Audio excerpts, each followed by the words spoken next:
Hi friends, welcome to you and I creations. ఏంటి మా husband సీరియస్గా ఏదో తీస్తున్నాడు బయటకు అనుకుంటున్నారా?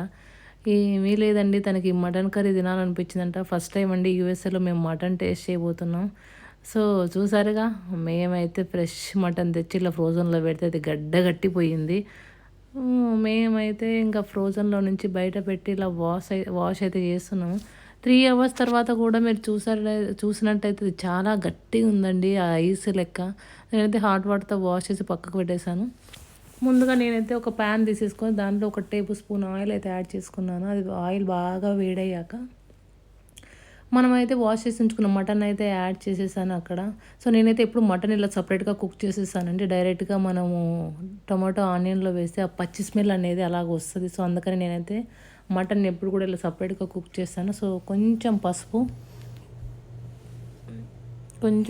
కొంచెం సాల్ట్ యాడ్ చేయాలి దీనికి. సో అలా యాడ్ చేయడం వల్ల మటన్లో ఉన్న వాటర్ అయితే బయటకు వచ్చేస్తాయి. సో చూసారుగా, నేను సరిపడ సాల్ట్ యాడ్ చేస్తున్నాను ఇక్కడ. సో మీరు కూడా సరిపడ సాల్ట్ యాడ్ చేసేసి దాన్ని కవర్ చేసి అలా 5 మినిట్స్ లో ఫ్లేమ్లో వదిలేయండి. సో పక్కనైతే మనం మసాలా అయితే రెడీ చేసేసుకుందాం. నేనైతే ఇంకో ప్యాన్ పెట్టేసాను. ఒక 2 టేబుల్ స్పూన్ ఆయిల్ అయితే యాడ్ చేశాను. దాంట్లో ఏమంటారు, బిర్యానీ ఆకు, దాల్చిన చెక్క, మిరియాలు, జీలకర్ర యాడ్ చేసేసాను. సో ఇక్కడ చూసారుగా, నాకు ఒక మీడియం సైజ్ ఆనియన్ కట్ చేసేసి దాంట్లో నేను ఒక 5 గ్రీన్ చిల్లీ, కొంచెం సాల్ట్, జింజర్ గార్లిక్ పేస్ట్ అయితే యాడ్ చేశాను. ఇవన్నీ ఒక లో ఫ్లేమ్లో 2 to 3 మినిట్స్ కుక్ అవ్వాలండి. మటన్ కూడా నేను పక్కన మీకు చెప్పినట్టుగా ముందు పక్కకు కుక్ చేస్తున్నాను. సో ఇది ఆల్మోస్ట్ దాంట్లో ఉన్న వాటర్ అయితే అయిపోయాయి.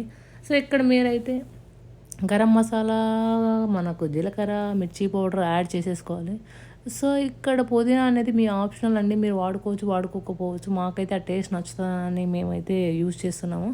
సో ముందుగా నేనైతే ఒక మీడియం సైజ్ టమాటాని అయితే కట్ చేసి పెట్టుకున్నాను. ఈ మసాలా బాగా వేడయ్యాక సో ఇప్పుడు టమాటా యాడ్ చేస్తున్నాను. సో పక్కకైతే నేనైతే క్యాష్యూస్, కోకోనట్ గ్రైండ్ చేసేసి దాన్ని పౌడర్ లాగా అయితే చేసుకుంటున్నాను. చూస్తున్నారు కదా, కొందరైతే కోకోనట్ మిల్క్ దొరికితే అవి యాడ్ చేసుకోవచ్చు డైరెక్ట్గా. అది టేస్ట్ ఇంకా చాలా బాగుంటుంది దీనికంటే. సో మాకైతే అందుబాటులో లేవు, అందుకని ఇలా గ్రైండ్ చేసేసుకున్నాను. సో కొంచెం పేస్ట్ లాగా చేసేసుకొని పక్కకైతే పెట్టేసుకుంటున్నాను. చూడండి, మీకు ఎన్ని అంటే అన్ని సరిపడా. నాకైతే 10 క్యాష్యూస్ సరిపోతాయి అనిపించింది. ఇప్పుడైతే నేను ముందుగా ఫ్రై చేసుకున్న మటన్ అయితే మసాలాలో యాడ్ చేసేస్తున్నాను.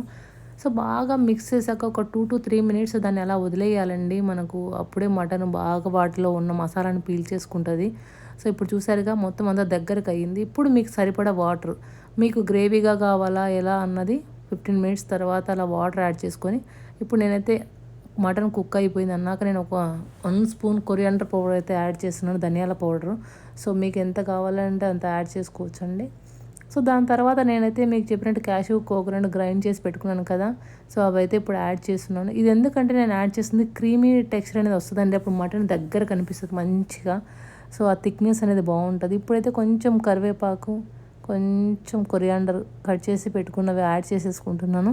సో ఇవన్నీ మనం దించే ముందర యాడ్ చేసుకోవాలంటే వాటి ఫ్లేవర్ అనేది అప్పుడు తెలుస్తుంది మనకు. చూసారుగా, మటన్ అయితే